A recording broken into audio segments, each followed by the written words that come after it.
सिकंदर महान, Alexander the great और शक्तिशाली सैन्य कमांडर। सिकंदर को इतिहास में कई नाम दिए गए। नाम में महान शब्द इसलिए जोड़ा गया क्योंकि उसने बहुत कम उम्र में यूरोप से एशिया तक सल्तनत का विस्तार किया था। 356 ईस्वी पूर्व में मैसिडोनिया के शाही परिवार में जन्मे सिकंदर का साम्राज्य सीरिया, ईरान, मिस्र, इराक, अफगानिस्तान, पाकिस्तान, भारत और ग्रीस से लेकर तुर्की तक फैला था। उसने दर्जन भर से अधिक देशों को फतह करने के साथ कई शहरों की नींव भी रखी थी। सिकंदर में सिर्फ दुनिया को फतह करने का जुनून ही नहीं था, बल्कि समुद्र की गहराई को भी देखने का जुनून था। समुद्र से ही सिकंदर की मौत का एक किस्सा बेहद दिलचस्प रहा, लेकिन इसका सच कुछ और ही था। कहा जाता है कि सिकंदर दुनिया का पहला ऐसा इंसान था जो समुद्र की गहराई में गया। उसके समुद्र से लगाव के पीछे कई वजह बताई गई। कुछ इतिहासकारों का कहना है उसमें समुद्र को समझने की गहरी जिज्ञासा थी। वहीं कुछ का कहना है कि सिकंदर का समुद्र में पहुंचना उसकी सैन्य रणनीति का हिस्सा था, जिसके जरिए वो युद्ध की रणनीति को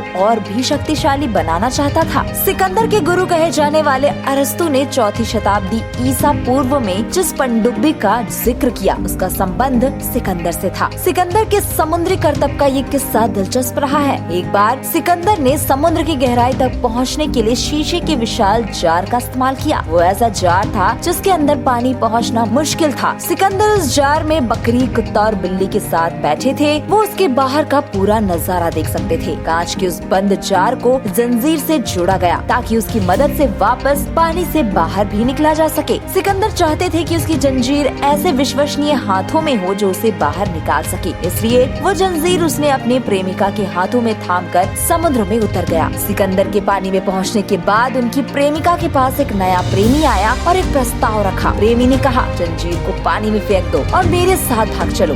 उस इंसान ने प्रेमिका के हाथ से जंजीर ली और वापस समुद्र में फेंक दी। जंजीर पानी में पहुंचने के बाद सिकंदर ने एक बार फिर बहादुरी का परिचय दिया और सकुशल पानी से बाहर आ गए। मध्यकालीन हस्तलेखों में इस बात का जिक्र है कि सिकंदर ने ट्राय की जंग के दौरान एक खास किस्म का जार बनवाया था, जिसकी मदद से वो कुछ समय के लिए पानी में उतरता था और बिना भीगे वापस आ जाता था। उसी जार की मदद से उन्होंने समुद्री रास्ते से ट्राय द्वीप पर चढ़ाई की थी। तो दोस्तों, आज के किस्से कहानी की इस वीडियो में इतना ही। वीडियो अगर पसंद आया हो तो इसे लाइक और शेयर जरूर करें।